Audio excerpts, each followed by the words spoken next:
So welcome back everyone. In this video we will do a problem on the laws of pre-stress. അപ്പോൾ നമ്മൾ already discuss ചെയ്തു എന്താണ് ഒരു ബീമിൽ വരാൻ chance ഉള്ള loss of pre-stress.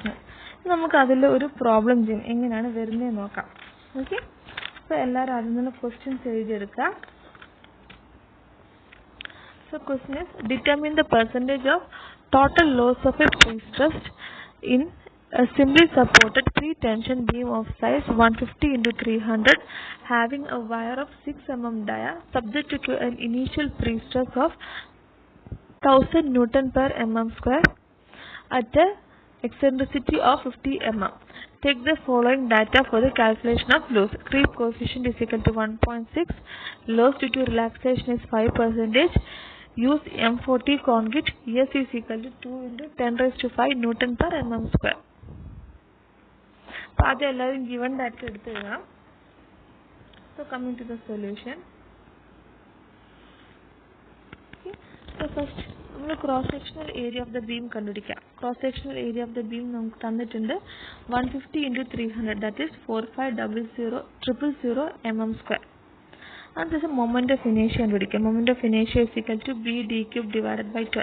B is 150, D is equal to 300 divided by 12. That is equal to 3.375 into 10 raised to 8 mm raised to 4.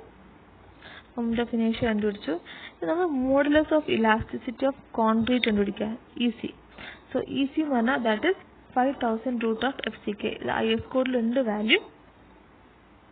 So 5000 into FCK എന്ന് പറഞ്ഞാൽ നമ്മൾ യൂസ് ചെയ്യുന്ന M40 ഗ്രേഡ് ആണ്. So that is 40.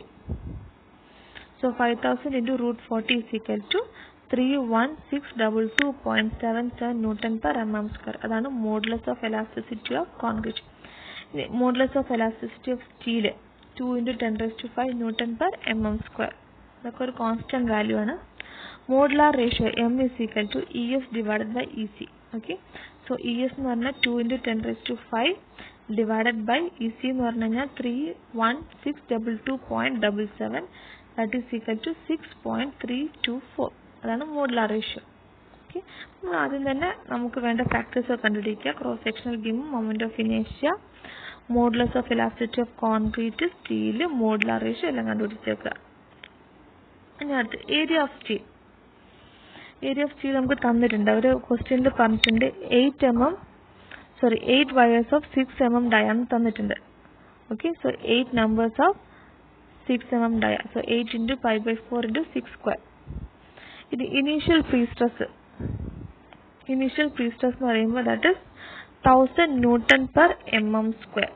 ഓക്കെ, നമ്മൾ എടുക്കുമ്പോൾ എങ്ങനെയാണെന്ന് വെച്ചാൽ initial നമ്മൾ അവിടെ അപ്ലൈ ചെയ്ത ഫോഴ്സ് ആണ് 1000 Newton per mm square. അപ്പോൾ ഈ 1000 Newton per mm square നമ്മൾ ആ വയറിലേക്കാണ് ട്രാൻസ്ഫർ ചെയ്യുന്നത്. ഓക്കെ, സോ ഇനീഷ്യൽ പ്രീസ്ട്രെസ് എന്ന് പറഞ്ഞാൽ 1000 into 8 into pi by 4 into 6 square എടുക്കാം. നമ്മൾ ആ പ്രീസ്ട്രെസ് ഫോഴ്സ് ട്രാൻസ്ഫർ ചെയ്യുന്നത് സ്റ്റീലിലൂടെയാണ് കോൺക്രീറ്റിലേക്ക് പോകുന്നത്. ഓക്കെ, നമ്മൾ അപ്ലൈ ചെയ്യുന്ന സ്റ്റീലിലേക്കാണ്, നമ്മൾ ആ ടെൻഡൻസിലേക്കാണ് അപ്ലൈ ചെയ്യുന്നത്. അപ്പം അതുകൊണ്ടാണ് നമ്മൾ 1000 into 8 into pi by 4 into 6 square എടുക്കുന്നത്. So PI is equal to 226194.67 Newton. അടുത്ത് stress in the concrete at A level of steel. FC is equal to PI by A plus PIE Y divided by I. Okay, അപ്പോൾ ഇതെല്ലാ വാല്യൂസും നമുക്കറിയാം. PI നമുക്കറിയാം 226194.67 divided by 45000 plus 226,194.67 into 50 into 50 divided by 3.375 into 10 raised to 8. നമുക്ക് കിട്ടുന്ന value എന്ന് പറഞ്ഞാൽ 6.7 Newton per mm square. അതാണ് stress in concrete at the level of steel. അതായത് കോൺക്രീറ്റിലെ stress at the level of സ്റ്റീലിന്റെ ലെവലിലുള്ള കോൺക്രീറ്റിന്റെ സ്ട്രെസ് ആണ് 6.7 Newton per mm square. നമ്മൾ ലോസ് കണ്ടുപിടിക്കുക. നമ്മൾ ആദ്യം തന്നെ കണ്ടുപിടിക്കുന്ന elastic shortening. So loss of pre-stress due to elastic shortening. അപ്പോൾ നമുക്ക് ഇക്വേഷൻ ഉണ്ട്, ഡയറക്റ്റ് ആയിട്ട് സബ്സ്റ്റിറ്റ്യൂട്ട് ചെയ്താൽ മതി M into FC. So M നമുക്കറിയാം 6.324 into FC നമ്മളിപ്പോൾ കണ്ടുപിടിച്ചു.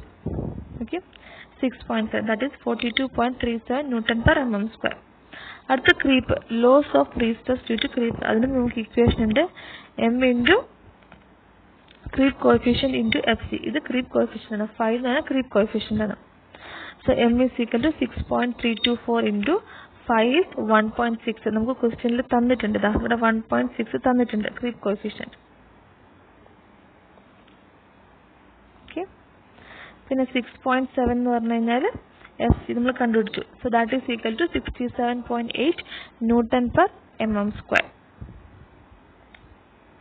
ഇനി മൂന്നാമത്തത്, loss of free stress due to shrinkage of concrete. Okay, അപ്പോൾ ഷ്രിങ്കേജ് കാരണം ഉണ്ടാവുന്ന ലോസ്. അപ്പോൾ അതിൻ്റെ ഇക്വേഷൻ എന്ന് പറഞ്ഞു കഴിഞ്ഞാൽ ഇതാണ് അതിൻ്റെ equation, epsilon S H into E S.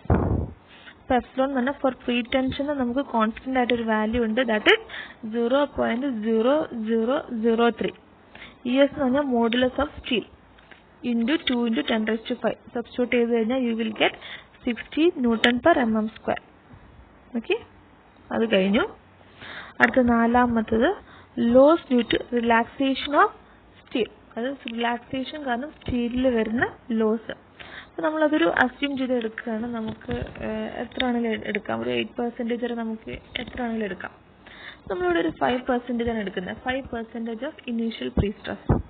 Okay, so 5% of 1000 is equal to 15 Newton per mm square. അപ്പോൾ നമ്മളിവിടെ എല്ലാ ലോസും കണ്ടുപിടിച്ച് കഴിഞ്ഞു. പ്രീ സ്ട്രെസ്ഡ് ഒരു പ്രീ ടെൻഷൻ്റെ എലമെൻറ്റിൽ വരുന്ന ലോസ് എല്ലാം നമ്മളിവിടെ കണ്ടുപിടിച്ച് കഴിഞ്ഞു. നമ്മൾ ടോട്ടൽ ലോസ് നോക്കാം.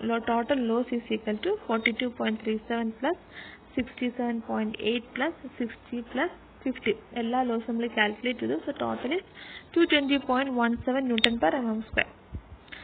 പെർസെൻറ്റേജ് ഓഫ് ലോസ്, കാരണം നമ്മുടെ ക്വസ്റ്റ്യൻ അവർ പറഞ്ഞിരിക്കുന്ന പെർസെൻറ്റേജ് ഓഫ് ലോസ് കണ്ടുപിടിക്കാൻ വേണ്ടിയിട്ടാണ്, പെർസെൻറ്റേജ് ഓഫ് ടോട്ടൽ ലോസ് കണ്ടുപിടിക്കാൻ മനസ്സിലാവും. So percentage of total loss is equal to 220.17 divided by 1000 into 100. 1000 നമ്മൾ അപ്ലൈ ചെയ്ത ഫോഴ്സാണ്, പ്രീ സ്ട്രെസ്സിങ് ഫോഴ്സാണ്, ഈസ് ഈക്വൽ ടു 22.017%. ഇതാണ് നമ്മുടെ ടോട്ടൽ ലോസ്. Thank you.